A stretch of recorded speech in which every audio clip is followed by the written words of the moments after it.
الرحمن الرحيم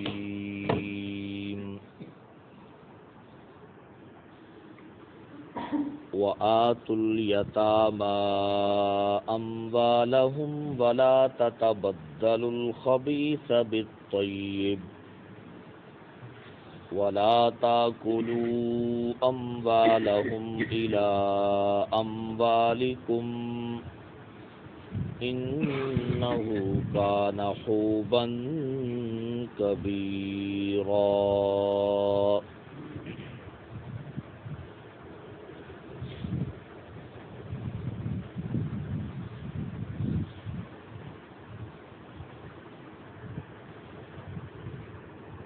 سورۃ النساء کا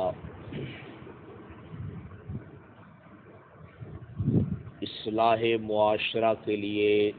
جو پہلا حکم دیا جا رہا ہے وہ ہے یتیم کے ساتھ حسن سلوک کرنا اور بدسلوکی سے اپنے آپ کو بچا کر رکھنا۔ اس آیت مبارکہ کا مختصر خلاصہ یہ تھا کہ یتیم کے ساتھ سب سے بڑا حسن سلوک یہی ہے کہ اس کے لیے وراثت میں جو کچھ مال ہے وہ بغیر کسی تکلیف اور پریشانی کے جب وہ بالغ ہو جائے اور مال کے صحیح اور برے استعمال کو سمجھ جائے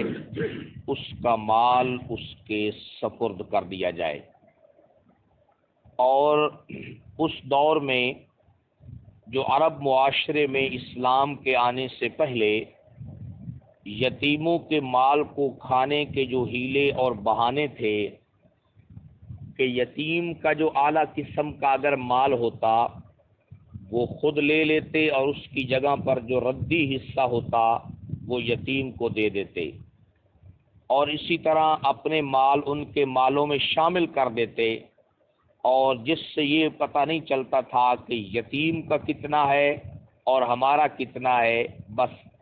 مل کر کھا جاتے۔ تو اللہ رب العزت نے فرمایا کہ نہ یتیم کا مال مکمل طور پر کھانا ہے اور نہ ہی کسی ہیلے اور بہانے سے ان کے مالوں کو کیا کرنا ہے، کھانا ہے۔ سمجھ آئے گی جناب؟ کل کے درس میں آپ نے یتیموں کے ساتھ بدسلوکی کے حوالے سے یہ بات سنی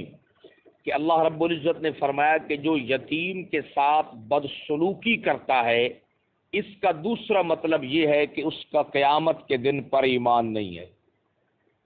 اگر وہ قیامت کے دن کو مانتا ہوتا تو کبھی بھی یتیموں کے ساتھ بدسلوکی نہ کرتا۔ اللہ رب العزت نے سورۃ الماعون میں جو فرمایا کہ ارأیت الذی یکذب بالدین فذلک الذی یدع الیتیم، فرمایا کہ آپ کو ہم اس آدمی کی خبر دیتے ہیں جو قیامت کے دن کو جھٹلاتا ہے، اور قیامت کے دن کو جھٹلانے پر دلیل کیا ہے کہ فذلک الذی یدع الیتیم، کہ وہ بندہ یتیموں کو کیا دیتا ہے، دھکے دیتا ہے، یتیموں کے ساتھ بدسلوکی کرتا ہے۔ تو بہرحال پہلا حکم جو سورۃ النساء میں اصلاح معاشرہ کے لیے دیا گیا ہے وہ ہے یتیموں کے ساتھ حسن سلوک کرنا اور بدسلوکی سے اپنے آپ کو کیا کرنا، بچانا۔ اب اس کے لیے قرآن مجید فرقان حمید کا مختلف حوالوں کے ساتھ میں عرض کرتا ہوں کہ یتیم کے ساتھ جو بدسلوکی ہے اس کا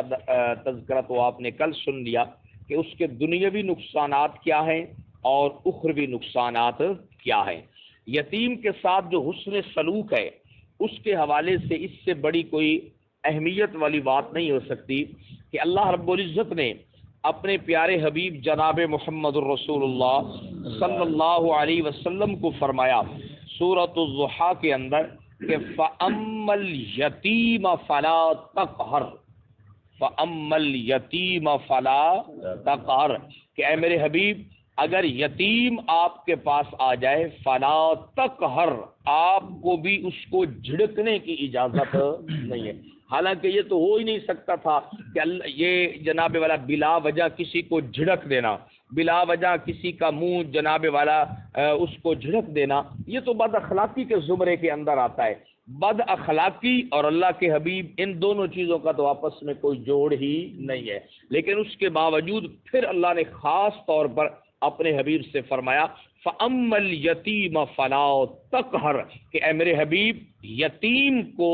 آپ کو بھی جھڑکنے کی اجازت نہیں ہے، سمجھے گی؟ اور پھر اللہ نے سورت میں اپنے حبیب کو ایک اور انداز میں یتیمی کا تذکرہ سنایا ہے، فرمایا میرے حبیب آپ کو اپنی یتیمی بھی تو یاد آنی چاہیے نا، الم یجد کا یتیمن فآوا، اے میرے حبیب کیا آپ یتیم نہیں تھے؟ اللہ نے آپ کو یتیم ہی پایا تھا، فآوا، اور پھر اس نے آپ کا کتنا بہترین ٹھکانے کا بندوبست کیا۔ اس لیے میرے حبیب آپ چونکہ خود یتیمی کے مراحل سے گزر کر آگے تشریف لائے ہیں، اس لیے یتیموں کے ساتھ جو حسن سلوک ہے، یتیموں کے ساتھ جو اعلیٰ انداز ہے، اس کو اپنانا یہ آپ کے ذمے بھی شامل ہے، خاص طور پر فَأَمَّا الْيَتِيمَ فَلَا تَقْهَرْ، یتیم کو جھڑکنے کی اجازت نہیں، سمجھے گی جناب؟ تو یتیم کی جو تربیت ہے اور یتیم کے ساتھ جو حسن سلوک ہے، یہ نبی پاک صلی اللہ علیہ وسلم کو بھی خاص طور پر اس کا کیا دیا گیا؟ حکم دیا گیا۔ دو حدیث پاک پہلے عرض کر دیتا ہوں آپ حضرات کے لیے اس سلسلے میں کہ یتیم کے ساتھ جو حسن سلوک ہے اور اس کی جو کفالت ہے، اس کا اجر و ثواب کتنا ہے۔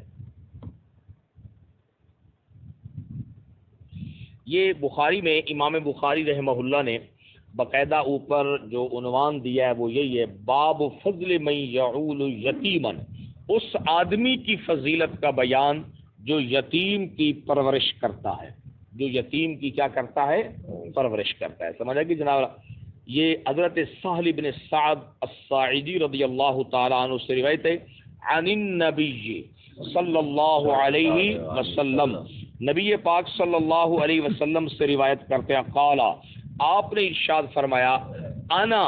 میں، یعنی آپ اپنا تذکرہ فرما رہے ہیں کہ خود میں، وکافل الیتیم، اور یتیم کی کفالت کرنے والا، یتیم کا سرپرست بن کر اپنی ذمہ داری کو پورا کرنے والا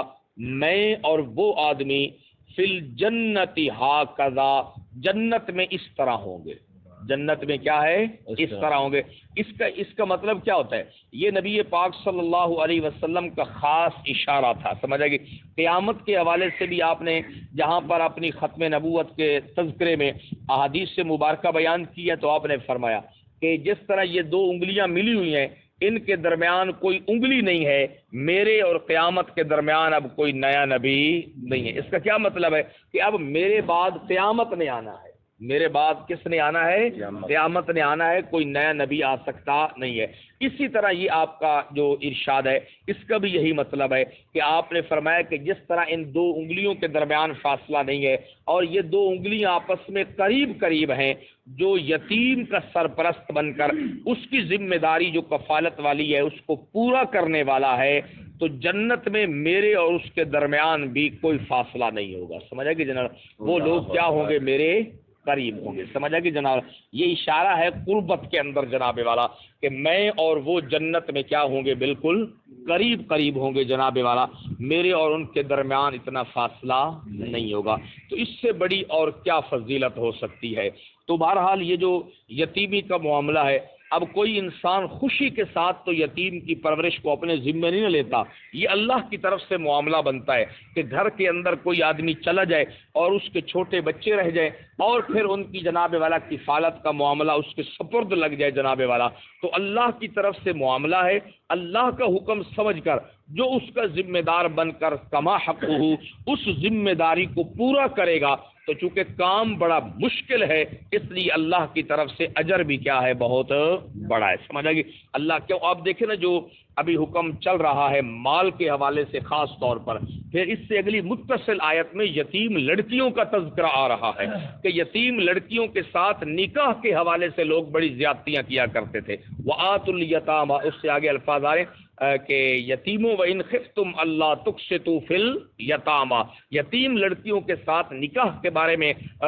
قبل از اسلام لوگ بڑی زیادتیاں کرتے تھے جناب والا، تو ان زیادتیوں کا پورا ایک اس کے بعد پہلے مال دینے کا تذکرہ ہے، پھر یتیم بچیوں کے ساتھ نکاح کے حوالے سے جو مسائل آ رہے ہیں اس میں آپ دیکھ لیں گے کہ سرپرست جو ہے اس کی کتنی بڑی ذمہ داری ہے ان کے مال کے حوالے سے، اور اگر بچیاں یتیم رہ گئی ہیں تو ان کے نکاح کے حوالے سے کس طرح مسائل ہے۔ تو جو آدمی ان ذمہ داریوں کو پورا کرے گا، نبی رحمت صلی اللہ علیہ وسلم فرما رہے ہیں کہ کام اس نے بڑا مشکل کیا ہے، تو میں اس کے لیے اجر و ثواب بھی بہت بڑا بیان کر رہا ہوں کہ جنت میں میرے اور اس کے درمیان کوئی فاصلہ نہیں ہوگا، وہ جنت میں کیا ہوگا، میرے بہت ہی قریب ہوگا۔ اب یہ ایمان والوں کے لیے بہت بڑی فضیلت ہے، جنت کا شوق رکھنے والے لوگوں کے لیے یہ بہت بڑی بات ہے کہ قیامت کے دن اللہ کے حبیب کا قرب نصیب ہو جائے، اللہ کے حبیب کی رفاقت حاصل ہو جائے، میرے خیال میں اس سے بڑا اور کوئی اعزاز اور انعام نہیں ہے۔ لیکن چونکہ اکثر جیسے ہمارے دوست ہمیں کہتے ہو ساجی تو دنیا کا کہڑا پتا ہے، دنیا بڑی مٹھی ہے تے بڑی ہورش ہے۔ کل ہم ایک جگہ کے اوپر بیٹھے ہوئے تھے، ایک ہوٹل کے اوپر، ایسے ہی کوئی کام تھا، تو مجھے کہہ رہا تھا ساجی دنیا کا جو مطلب آپ بیان کرتے ہیں وہ دنیا نہیں ہوتی، وہ آخرت ہوتی ہے۔ دنیا اور چیز کا نام ہے، دنیا یہ ہے کہ ہر آدمی کو سبق سکھایا جائے، ہر آدمی کو کیا سکھایا جائے،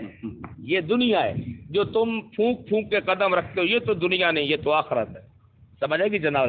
دنیا یہ ہے کہ جو آدمی بھی آپ کے ساتھ معاملہ کرے نا، 4 دن پیچھے اس کو یاد آتا رہے، یہ دنیا ہے۔ میں بڑا حیران ہو گیا، اس نے پہلے بات کی، میں نے کہا یہ کیا دنیا ہے؟ اس نے کہا جو تم بتاتے ہو وہ دنیا نہیں، وہ تو آخرت کی تیاری ہے۔ دنیا جو ہے نا، دنیا جو ہے، دنیا یہی ہے کہ اگر کوئی بندہ آپ سے پیسے لے، بعد میں اس کو واپس لینے پڑے تو اس کو پیچھے بھی 1 صدی تک یاد تو رہے نا کہ میں نے اس کو کچھ دیا تھا اور پھر میں نے اس سے کیا ہے کچھ لیا تھا۔ اور کسی کے ساتھ کوئی معاملہ ہو تو 4 دن پیچھے بھی اس کو یاد رہے کہ میں نے فلاں بندے کے ساتھ کوئی معاملہ، جو باتیں آپ کرتے ہیں یہ کیا دنیا ہے؟ یہ تو آخرت کی تیاری ہے۔ آپ تو لوگوں کو ڈراتے رہتے ہیں، یہ کرو گے تو یہ ہوگا، بھائی یہ دنیا نہیں ہے، دنیا ٹھگی کا نام ہے۔ وہ مجھے بتا رہا تھا استاد جی دنیا کس چیز کا نام ہے؟ ٹھگی کا نام ہے۔ ٹھگی نہیں ہے تو دنیا ٹھگی کا نام ہے، سمجھ آ گئی؟ جو تم، اب میں بڑا حیران ہو گیا، کل میں سارا دن سوچتا رہا، میں نے کہا اپنے دوستوں کو یہ کارگزاری بھی سناؤں گا، بالکل کل ظہر سے پہلے کی بات ہے، تو کہہ رہا تھا یہ دنیا نہیں ہے جو آپ بتاتے ہیں، یہ تو جناب والا دنیا وہی ہے جو مشرکین عرب کرتے تھے، دنیا وہی ہے جو یہود و نصارہ کے علماء کرتے تھے، دنیا تو وہی ہے۔ دنیا کا مطلب تو ہے دنیا کمانا، دنیا کا مطلب تو ہے کہ دنیا میں چودھری بننا، اور وہ ٹھگی کے بغیر آدمی بن سکتا نہیں ہے۔ یہود و نصارہ کے جو علماء تھے انہوں نے جو دنیا بنائی تھی تو کس کے ذریعے سے؟ حق بیان کر کے یا حق کو چھپا کر؟ تو کہتے ہیں یہ دنیا ہے، یہ دنیا ہے، دنیا بنانا، سمجھ آئے گی۔ اور جو بنی اسرائیل کے تاجر تھے جناب والا، بددیانت تاجر تھے کہ اسپیشل نبی ان کی طرف آئے کہ تجارت میں ڈنڈی نہ ماں، شعیب علیہ السلام کی پوری بےست جو ہے اس وقت کہتا ہے یہ دنیا ہے، یہ دنیا ہے، جو تم نے دنیا سمجھ رکھی ہے وہ تو دنیا ہے ہی نہیں، وہ تو تم لوگوں کو ڈرا رہے ہو، سمجھ آئے گی جناب۔ ویسے بات بڑی عجیب ہے، بات اس کی ٹھیک مجھے لگ رہی ہے، پتہ نہیں ٹھیک ہے بھی صحیح یا نہیں۔ وہ یہی کہہ رہا تھا، وہ کہہ رہا کہ دنیا جو ہے نا، دنیا اس چیز کا نام ہے کہ دنیا بنانا اور دنیا میں اپنا نام پیدا کرنا اور دنیا کے اندر جناب والا رہنا، اس کے لیے تو ضروری ہے کہ پھر دنیا کے لیے کچھ کیا جائے۔ آپ تو ہر چیز کہتے ہیں آخرت کے لیے بنانی ہے، جب آخرت کے لیے بنانی ہے تو پھر تو آدمی کسی کا گلاس بھی نہیں پی سکتا، سمجھ آئے گی جناب والا۔